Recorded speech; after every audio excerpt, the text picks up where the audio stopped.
Hey, have you ever noticed something strange about the resurrection of Jesus Christ?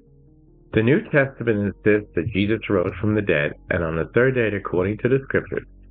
But where exactly in the Old Testament does it say that? Today I'm going to uncover one of the most overlooked and powerful answers, the sign of Jonah. And once you see it, you won't be able to unsee it. Stay tuned.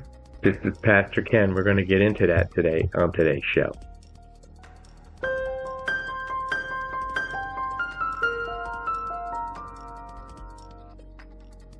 So here's the problem.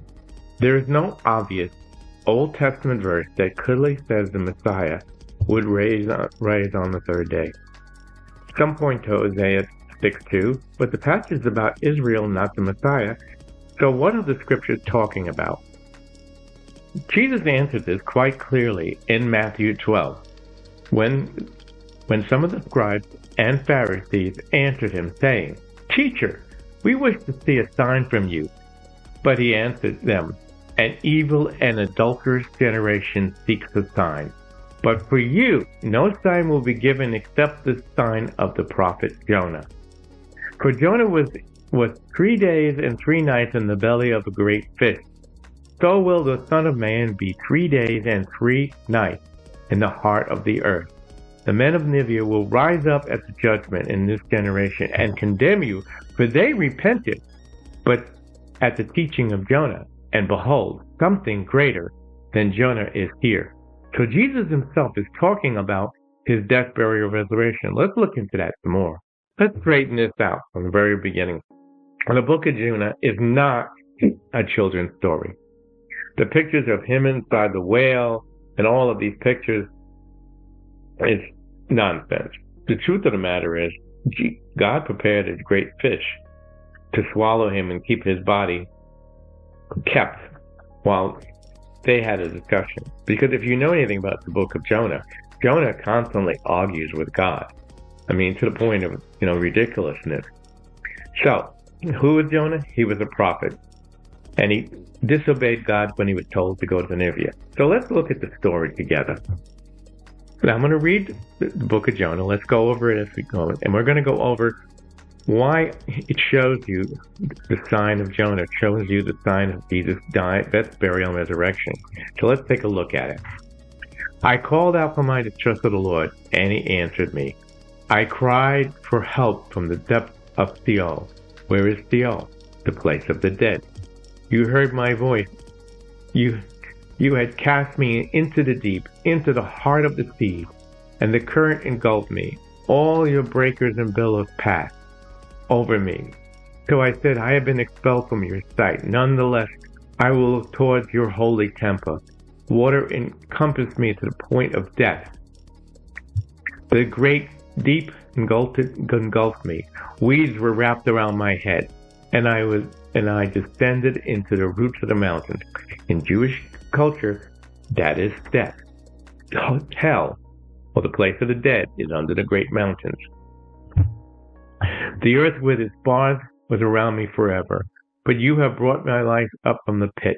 Where? The pits of hell. "O Lord God, while I was fading away, I remembered the Lord, and my prayer came to you in your holy temple. Those who discard vain idols forsake their faithfulness, but I will sacrifice to you with the voice of thanksgiving, to which I vow to pay. Salvation is from the Lord." Right there. Where does salvation come from? The Lord. Who is Jesus? Salvation. Let's get into this some more. For most of us, Jonah is like a children's story. He's in a fish, uncomfortable, maybe but alive. The assumption changes everything, but it's likely wrong. You actually read Jonah chapter 2. Jonah describes something very different. He says, "I cried out from Sheol." Where is that? The realm of the dead.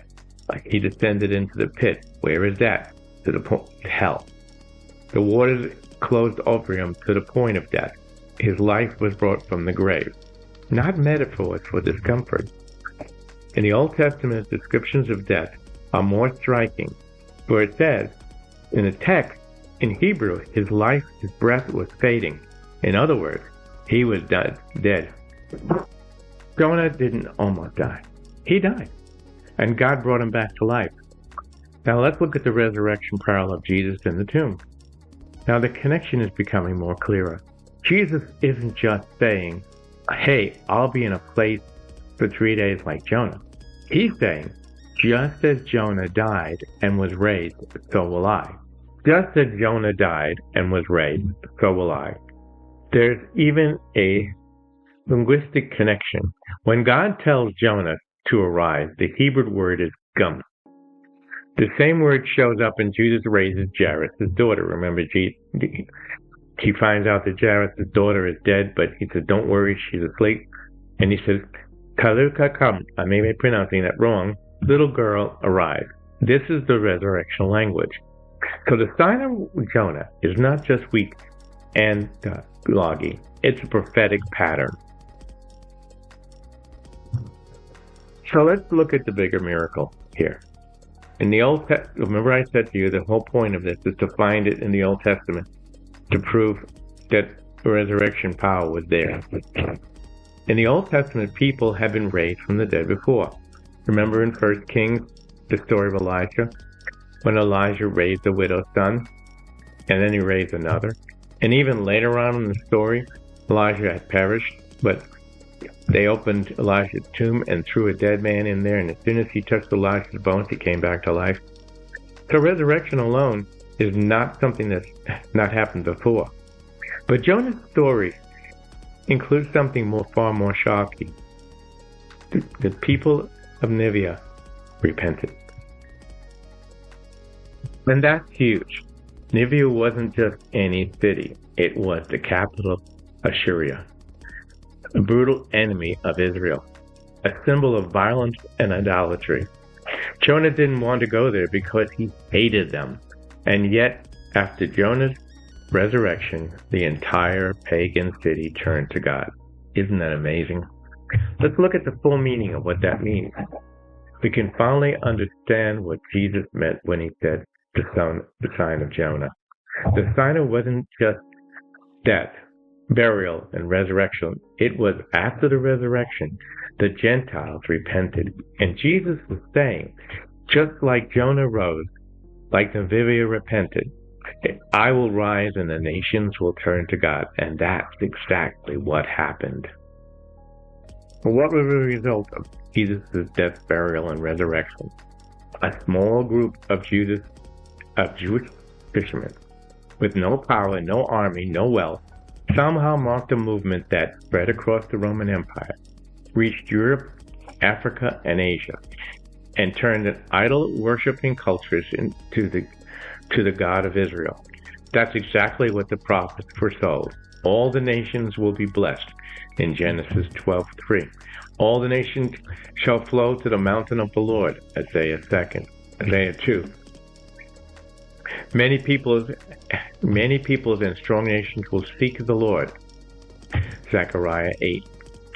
Early Christians just didn't argue with the resurrection with evidence. They pointed to the word and said, look what happened. So what was the sign of Jonah?